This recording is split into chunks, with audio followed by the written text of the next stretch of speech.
Assalamu alaikum students. Today our topic is coughing and sneezing reflexes. So there are two preventive type of reflexes. How they have a preventive action we will see in the topic.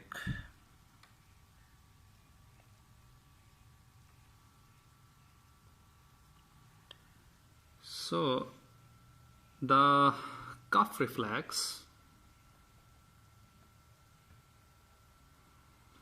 The cough reflex, first point is that the bronchi, trachea, and the larynx and carina, the point where the trachea divides, and then terminal bronchioles and alveoli, all are sensitive to the irritants. And the irritant may be a chemical stimulus like sulfur dioxide, chlorine gas, or a foreign body. So the second point is that the afferent nerve impulses pass from the respiratory passages mainly through the vagus nerve to the medulla of the brain. There an automatic sequence of events is triggered by neuronal circuit of the medulla. So it is a reflex. So this sensory part is made by the vagus nerve, and the signals move to the center, that is the medulla of the brain, and from there the efferent or the motor impulses move back to the respiratory tract, and automatic sequence of events will be triggered. And what are these automatic sequence of events? Number one, first, up to 2.5 liter of air are rapidly inspired. So first is the inspiration of 2.5 liter of air, and second, the epiglottis closes and the vocal cords shut tightly to entrap the air within the lungs. So the air is entrapped within the lungs after the closure of epiglottis and vocal cords. Third, the abdominal muscles contract forcefully, pushing against the diaphragm, while other expiratory muscles such as internal intercostal also contract forcefully. So there is a forceful contraction of intercostal muscles as well as a diaphragm and the abdominal muscles, especially against the diaphragm.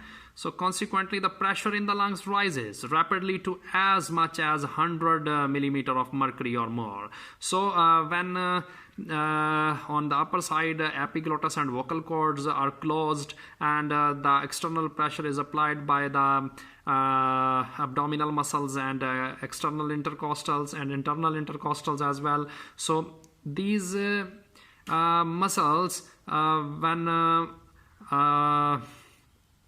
push against the diaphragm, so a lot of pressure is applied on the lungs, and the air inside the lungs is of high pressure, that is 100 millimeter of mercury. And fourth, the vocal cords and the epiglottis suddenly open widely because of this high pressure. This allows the epiglottis and vocal cords to open. Indeed, sometimes the air is expelled at velocities ranging from 75 to 100 miles per hour. Importantly, the strong compression of lung collapses the bronchi and trachea by causing their non-cartilaginous parts to invaginate. And so the non-cartilaginous parts become invaginated, and the air explodes out through the brachial and tracheal slits. The rapidly moving air usually carries with it any foreign matter that is present in the bronchi and the trachea. So the foreign matter is also removed along with the air. So this is the concept of cough reflex.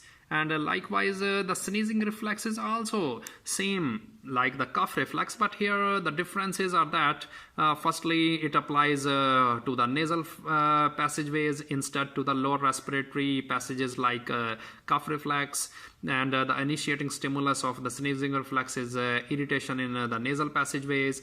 The afferent impulses pass in the fifth cranial nerve to the medulla, while in case of cough reflex the afferent impulses pass through vagus nerve, that is the 10th cranial nerve. So where to the medulla where the reflex is triggered, a series of reactions similar to those of cough reflex takes place. So the automatic series of steps are similar to that of cough reflex.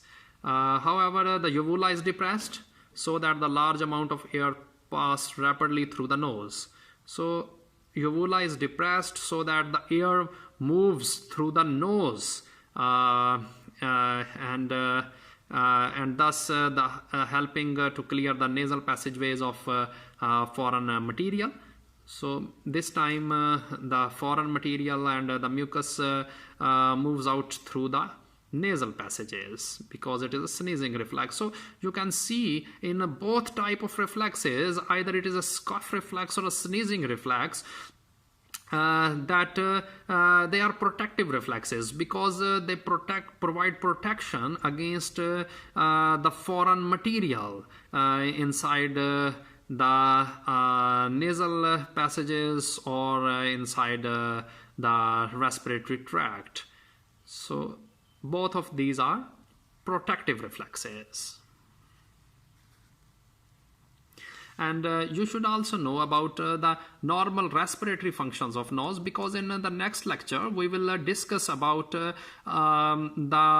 non-respiratory functions of your respiratory tract. So the normal respiratory functions of nose is to provide warm the air and then humidify the air and then partially filter the air. So these three functions combined together and called as air conditioning functions of upper respiratory passageways. So this is very important from MCQ point of view.